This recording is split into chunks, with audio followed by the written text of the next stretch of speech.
ይኸውልህ ናቲ፣ አሁን የምነግርህ ነገር ሚስጥር ነው። ነገሮችን ግን አስበህ ካላደረካቸው ብዙ ነገር ታበላሻለህ። ምንድን ነው? አይ ተው በቃ። ትሁት እባክሽ፣ እባክሽን ንገሪኝ። እመኝ፣ ምንም የማይሆን ነገር አላደርግም። እስኪ ስለ እናትህ ሞት አጣራ። ስለ እናትህ ሞት? አዎ። የእናቴን ድምፅ ሰማሁት። አዎ፣ የእናቴን ድምፅ ነው የሰማሁት። የልጄ ድምፅ? ከሰሙ ይገሉናል። ትሁት ተዋረደች። አቶ ገዜ ቀድሞ ባለቤት ውስጥ ጨለማ ክላስ ውስጥ ዘግቶ የሚያሰቃያት ጋር እራት ይዛ ገብታ አቶ ገዜ ወይና ቤቲ እዛው ደረሱባት። ሰላም ጤና ይስጥልኝ ውድና የተከበራችሁ የቻናል ቤተሰቦች በያላችሁበት ዓለም ዳርቻ ሰላማችሁ ብዝት ተረፍ ይበል። ለዚህ ቻናል አዲስ የሆናችሁ ላይክ፣ ሰብስክራይብ፣ ሼር እያደረጋችሁ ቤተሰብ እንድትሆኑ በአክብሮት እጠይቃለሁ። እንግዲህ አስተማሪና ተወዳጅ በሆነው በትሁት ድራማ ክፍል 84 ወደ እናንተ መጥቻለሁ። አቶ ገዜ ጉዱ ፈላ። የአቶ ገዜና የቤቲ ጉዳቸው ተጋለጠ። በጨለማ ቤት ውስጥ ወይም በጨለማ ክላስ ውስጥ ዘግተው የሚያሰቃዩትን ያችን ምስኪን የናቲን እናት ማለት ነው ሲያሰቃዩት ኖረውም ነበረ። ታዳ ናቲ ዛሬ ጥርጣሬ ላይ ደርሷል። ትሁትም ደስ የሚለው ነገር ለናቲ ቆም ብለህ አስብ እስቴ እናትህ እንዴት እንደሞተችና መቼ እንደሞተችም አጣራ ስትለውም ነበር። ታዲያ ባለፈው ክፍል እንግዲህ የአቶ ገዜን የቀድሞ ባለቤት ከጨለማ ክላስ ውስጥ አውጥታ ትሁት ቡና ስታፈላላት ነበር ሳሎን ድራማው ያለቀው ማለት ነው። ታዲያ ቡናውን ጠጥተው ሲያበቁ ገና ቡናቸውን ሳያነሳሱ በር ይንኳኳል። በርም ሲንኳኳ የአቶ ገዜ የቀድሞ ባለቤት እስኪ ታገኘኝ እስኪ ምን ታመጣለች ትላለች። ታዲያ ትሁትም አይሆንም እኔና መግባት አለብሽ። ታዲያ ትሁትም መግባት አለብሽ ወደ ክላስሽ፣ እሱን እናወራለን እዛ ግቢና ትላታለች። እንደዛም ካለች በኋላ ወደ ዛው ጨለማ ክላሷ ታስገባታለች። ታዲያ በር ያንኳኳው ቤቲ ሳትሆን ናቲ ነበረ።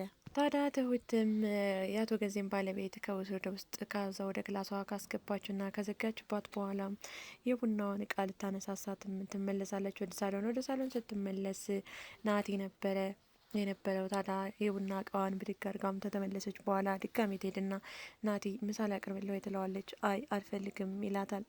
ታዲያ አልፈልግም ሲላት መለስ ትላለች።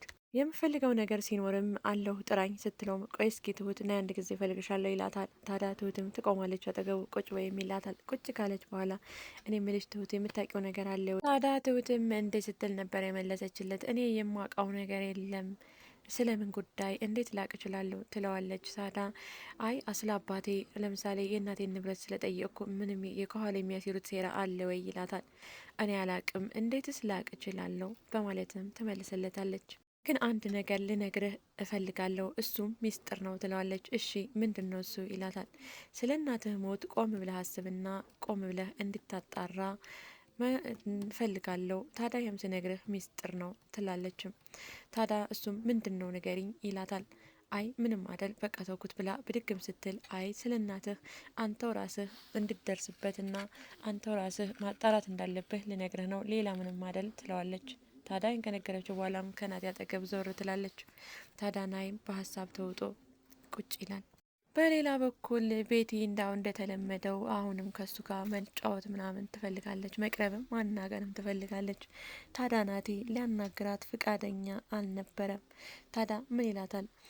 ትሁት ጥሩ ሰራተኛ አለቻችሁ ይላታል። እንዴት ጥሩ ሰራተኛ እንዴት ልትል ቻልክ? ለነገሩ ሰራተኛ ነው የሚታይ አይደል? አጠገበህ ያለ ሰራተኛ ያጠገበህ ያለ ሰው አይታየም ትለዋለች። ሲጀመር አሁን እኮ የሚታያችሁ ሰራተኛ ወይም ገረድ ነው እንጂ ሌላ ሰው አይታያችሁም ትትልም ቤቲ እንዴት እንደዛ አልሽ ይላታል። አይ እንደው አደነቃት ብዬ ነዋ። ለምሳሌ እኔ ቆንጆ ነኝ ግን ቆንጆ ነሽ አላልከኝም ትለዋለች። እኔ ግን ያንቺ የሚስብሽ ነገር ወይም ሆነ ቁንጅናሽ አይታየኝም፣ ምክንያቱም ከተማ በሙሉ ቆንጆ ሞልቷልና ይላታል። ታዲያ ቤትም በዚህ ንግግሩ የተበሳጨችውና የተናደደችው ብድግ ብላ ከአጠገቡ ዞር ትላለች። እኔም እንደሷ እንድታይህ ሰራተኛ ወይም ገረድ መሆን አለብኝ ስትለውም እንዳንቺማ ባለጌ ስላልሆነች ነው ወይ ምናምን ሲላትም ብድግ ብላ ካጠገቡ ጥላው ትሄዳለች። ታዲያ ወደ ትሁትም ሄዳ ትሁትን ትጨውባታለች። አንቺ ትሁት ምንድን ነው ምሳ አታቀርቢም ወይ ትላታለች።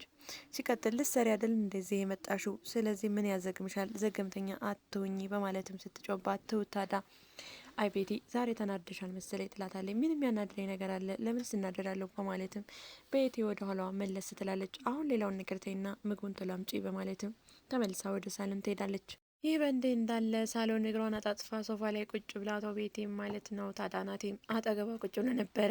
አቶ ገዜ ይመጣል። ታዲያ አቶ ገዜ ደግሞ በሌላ በኩል ሚስቴ ልጄን አፍቅረዋለች በሚል ጥርጣሬ ውስጥ ይገኛልና ቁጭ ብለው ሁለቱንም ሲያገኛቸው ዛሬ ስራ የለም ወይ ይለዋል ናቲም እድሜ ለአባቴ በአንተ ምክንያት ከስራ ቀረው ይላል።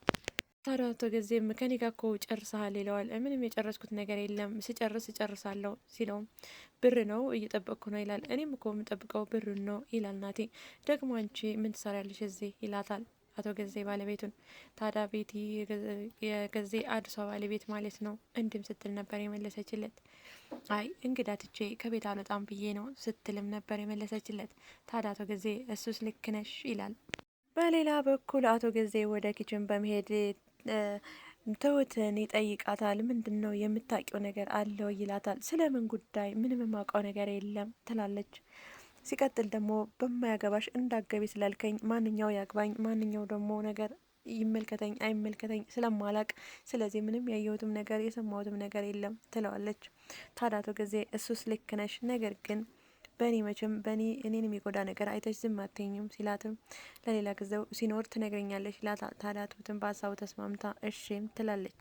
ታዲያ አቶ ጊዜም ወደ ድሮ ባለቤቱ ባዶ ክላስ ውስጥ ጨለማ ክላስ ውስጥ ዘግቶ ወደሚያሰቃያትን በመሄድ አንቺ እብድ ነሽ እኮ ሰው ቢያይሽ እኮ ይፈራል፣ በጣም ነው እኮ የምታስጠዩ ይላታል። ታዲያ እሷም ለምን አገባህ ታዲያ ካስጠላው ስትለው ያን ጊዜማ ደህና ነበርሽ፣ አሁን እኮ ነው የባሰብሽ፣ አሁን በጣም ታስጠያለሽ ይላታል። አንተም እኮ አሁን ላይ በጣም የምታስጠላው ስትልም ትመልስለታለች። ሚስቴ ግን ቆንጆ ናት ይላታል። አሁን ሚስቴ ቆንጆ ናት፣ እኔም በሷ እድሜ እያለሁ እኮ በጣም ቆንጆ ነበርኩ ትለዋለች። ታዲያ እንደምታስጠላና እብድ እንደሆነችና እንዳበደች ሰውን ሲያያት እንደሚሸሽም ነግሯት ይወጣል። ታዲያ ምስኪኗ እናትም እሺ ነበር ያለችው አቶ ገዜን ማለት ነው። ታዲያ ትሁትም ወደ አጎቷ ቤት ሄዳ ነበርና ከአጎቷ ቤት ስትመለስ መንገድ ላይ ናቲን ታገኘዋለች። ናቲም በቀደም የነገርሽኝ ምን ነበረ ይላታል። አይ ለአንዳች እኩል አንድ ነገር ልልህ የምፈልገው ነገር ወይም ልረዳ የምፈልገው ነገር ቢኖር ለነገሮች እንተቻኩለህ ሁሉንም ነገር እንዳታበላሽ፣ ቀስ ብለህ ሁሉንም ነገር አጣራ። እኔ እስካሁን ማውቀው የቤተሰቦቹ ኃይለኛና ተንኮለኛና ክፉ እንደሆኑ ነው። ከዛ ውጭ ማውቀው ነገር የለም ትለዋለች። ታዲያ ቤቲ መንገድ ላይ አግኝታቸው ነበርና አረረ በሰፈሩ ውስጥ እየታያችሁ ነው፣ ሰፈሩ ውስጥ እናንተ ብቻ ናቸዋል ትላለች። ትሁት አረ አልታየንም፣ ገጠመኛ አግኝቶኝ ነው ወደ ቤት እየመጣው ስትልም እሱ መግባት የለበትም ብላ ትሁትን እጇን እየጎተተች ይዛት ትሄዳለች። ታዲያ ትሁትም ማንም ሰው ሳይገባ እዛ ቤት መግባት የለበትም፣ ስለዚህ አንቺ አሁንም አጎትሽ ከተመለሰሽ ሂጂና አምሽተሽ ማታ 1 ሰዓት አብረን እንገባለን ትላታለች። ታዲያ ትሁትም በሀሳቧ ተስማምታ ወደ አጎቷ ቤት ሄድና እንደዚህ እንዳለቻት በናቲ እዛ ቤት እንዳይገባ ስለተፈለገ ምናምን ብላ አጎቷ ትነግረዋለች። አይ ልጄ ምን እዳ ውስጥ ነው የገባሸውም ይላሉ የትሁት አጎት ማለት ነው። ታዲያ ናቲም ሳይገባ ሲንከራተት ውሎ እነሱ ከገቡ በኋላም ነበር የመጣው። ታዲያ ቤትም ከገቡ በኋላ ትሁትና ቤቲ ማለት ነው ቅድም ያልነገርኩሽ መንገድ ላይ ነን ብዬ ነው።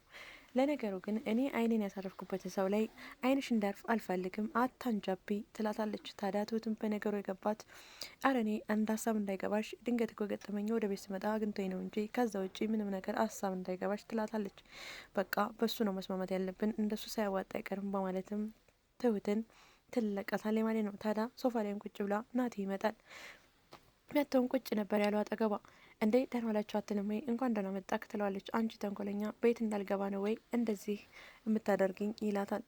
ታዲያ ቤቱ የኔ ነው አላልክም ነበር? ለምን ከፍታ አገባም ነበር? ቤቱ ያንተ ከሆነ እያለችም ሙድ ትይዝበታለች።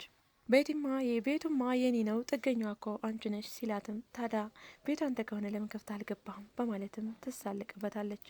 ታዲያ ደግሞ መመላለስ አይሰለችህም እንደ ስትለውም ነበር። እስከሚሰለቸኝና እከክ እስከሚለኝ ድረስ እመላለሳለሁ፣ ትግስት እስከሚያልቅ ድረስ ትግስት ያለቀ ፍሬ ብሏት ተነስቶ ይሄዳል። ታዲያ ትሁት ወደዛች ወደ አቶ ገዜ ቀድሞ ባለቤት ጋር በሩን ዘጋግታ ሁሉም ከተኙ በኋላ እራት ዘላ ገብታ ነበር። ቀስቀሳ ምራ ከሰጠቻትና እራቷን ካበላቻት በኋላ ልጁ እንግዲህ ሳሎን ላይ ተኝቶ ነበርና የእናቴን ድምጽ ሰማሁ እያለ ያቃዣውና ይነሳል። ታዲያ እናትየዋም ፎቶን አውጥታ እናቴ ልጄ እያለች እያሳየቻትም ነበር ለትሁት። ታዲያ እንዲህ በእንዲህ እንዳለ ልጁ እንደ የእናቴን ድምጽ ልሰማው ልበል እያለ ወደዛ ክላስ አካባቢ ይመጣል። ታዲያ እናትየዋም እኔም የልጄን ድምጽ ሰማሁት በማለት ልጄ ልጄ ስትል ትጮኋለች። ታዲያ ትሁትም አረ ተገደልን ዛሬ፣ አረ ታስይኛለሽ፣ አረ ይገሉሻል፣ አረ ዝም በይ ማንም እንዳይሰማ እያለች አፏን ታፍናታለች። እንግዲህ ልጁም ወደ እናቱ ወዳለችበት ክላስ እየሄደ እናትየዋም ደግሞ ልጄ ልጄ እያለች አቶ ገዜ ደግሞ እና ከባለቤታቸው ጋር ከቤት ጋር ተነስተው ማን ነው የሚጮህ በማለት ከቤታቸው እንደወጡ እዚህ ላይ ነበር የዛሬው ድራማ ያለቀው። ቀጣዩ እንግዲህ በጣም ያጓጓል። እናትና ልጅ እውነት ይገናኙ ይሆን? ምክንያቱም እሷም ከውስጥ እና ልጄ ትላለች፣ እሱም ደግሞ ሳሎን ላይ እየተንጎራደደ እናቴን ድምጽ ሰማው ይላል። ስለዚህ ትሁት ደግሞ በመካከል ቤት እዛ ክላስ ተተገኘች ለትሁት ከባድ ነው የሚሆነው ማለት ነው። እንግዲህ ቀጣይ ክፍል እውነት በጣም ያጓጓል። ምናልባት እናትና ልጅ ሊገናኙ ይችላሉ ማለት ነው። አቶ ገዜና ቤቲ ውርደታቸውን ተከናንበው ምን ይውጣቸው ይሆን? በቀጣይ ክፍል ይዤላችሁ መመጣ ይሆናል። በሌላ ቪዲዮ እስከምንገናኝ ድረስ ቸር ሰንብቱ። ባይ ባይ።